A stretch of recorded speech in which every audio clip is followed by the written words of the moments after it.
Senators Outlook. Here is your host, Jack Henry.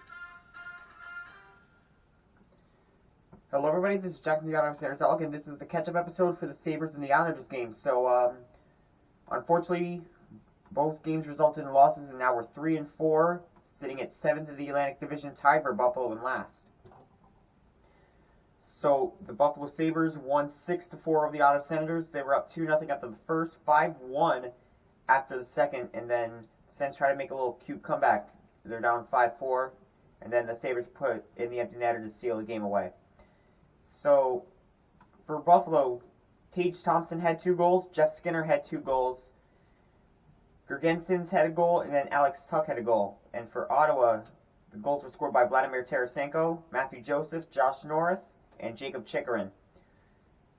So, I would like to also point out, the Senators just looked flat out sloppy in that one. I don't think, it was only one game now. I feel like we're starting to get to that slow start like we usually do, which is the last thing the Senators needed. And I'll just point out the shots here. 38-24 in favor of Ottawa, 10 penalties for the Sabres, 8 for Ottawa, which was 31 penalty minutes for the Sabres, 27 for Ottawa. Both teams had a power play goal. Buffalo had a shorthanded goal.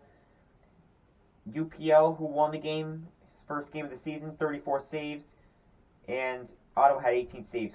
Forsberg was originally in net, and then Korpisalo was brought in for the third period, and that was an awkward way of pulling Forsberg too. The coach had no interaction with Anton Forsberg. He said Korpisalo was going to go in for the third period, never informed Forsberg, then Hamonic had to be the one telling him. That is ridiculous. 16 hits for the Sens, 15 for Buffalo. 14 giveaways for the Senators, 11 for Buffalo.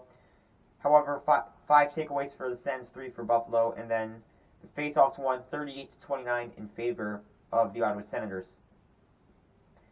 So a very, very sloppy game by the Ottawa Senators on Tuesday against the Buffalo Sabres. And, that was ugly. I was at a loss for words from that. We looked exactly like we did against Detroit, if not worse. And then we tried to make a comeback there. Didn't work.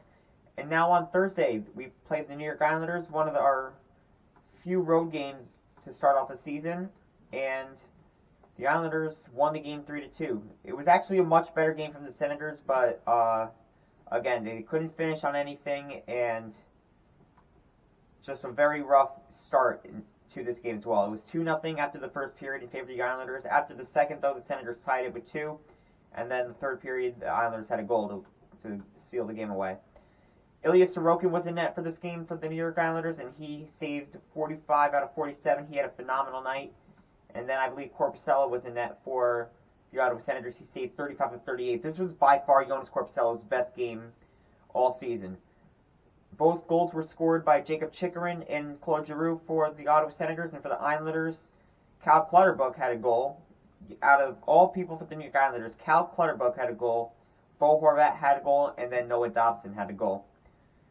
And game stats here, Ottawa had 47 shots, the Islanders had only 38.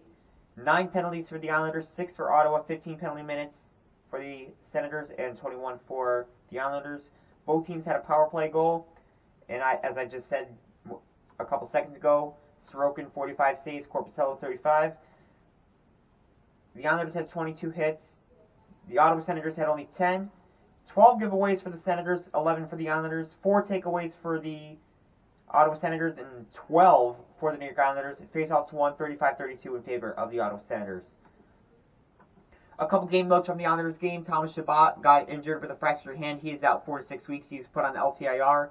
Tyler Clevin and Nicholas Matinpalo were called up for the Senators. And pretty much the nightmare of the game for the Senators wasn't the loss.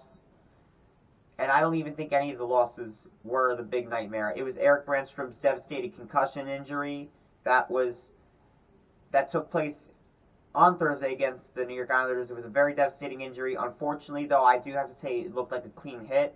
Just very, very unfortunate circumstances. Hopefully, Eric Brandstrom gets a quick recovery.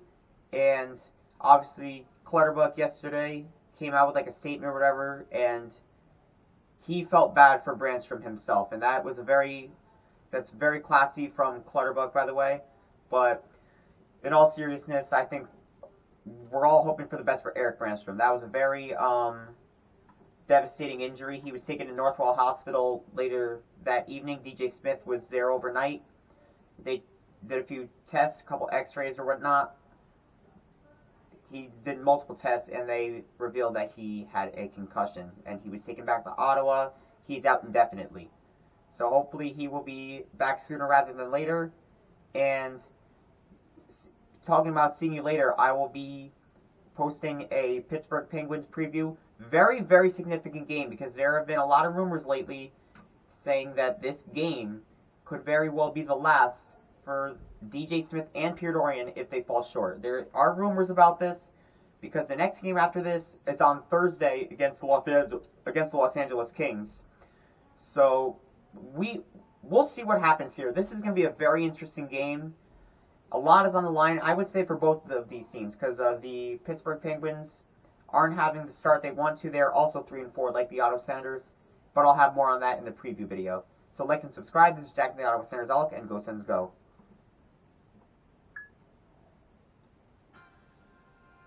Thank you for watching this presentation of the Ottawa Senators Outlook.